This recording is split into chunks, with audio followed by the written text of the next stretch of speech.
आज म यो भिडियोमा एउटा यस्तो सत्य लिएर आएको छु कि यो 21औं शताब्दीमा पनि नेपालमा पनि अहिलेसम्म पनि बिजुलीको मेन ग्रिड लाइन नगएको गाउँहरू नेपालमा गाउँपालिकाहरू नेपालमा अहिलेसम्म पनि 18वटा स्थानीय निकायहरू छन्।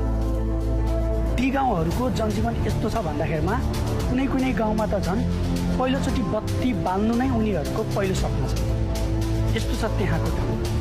यो ठाउँ हाम्रो नेपालको डोल्पा, हुम्ला, मुगु र मनाङको जिल्लाको कहानी हो। यहाँ करिब 18वटा स्थानीय निकायहरूमा मेन ग्रिडको लाइन पुगेको छैन। खै एकचोटि हामी सोचौँ त, हामीलाई यदि 5 मिनट पनि बिजुली गयो भने हाम्रो जिन्दगी कस्तो हुन्छ? अस्तिकै घटना हो, हाम्रो 2-3 घन्टा बिजुली गयो भने हामीले पावर ग्रिड घेर्यौँ, कत्रो हल्ला गऱ्यौँ, कत्रो मचायौँ हामीले। तर त्यहाँको जनजीवन कस्तो छ भन्दाखेरिमा अहिलेसम्म पनि बिजुली पाएको छैन। ती ठाउँहरू भनेको डोल्पाको डोल्पा बुद्ध, सेप फोक्स कुण्डो, जगदुल्ला लगायतका 6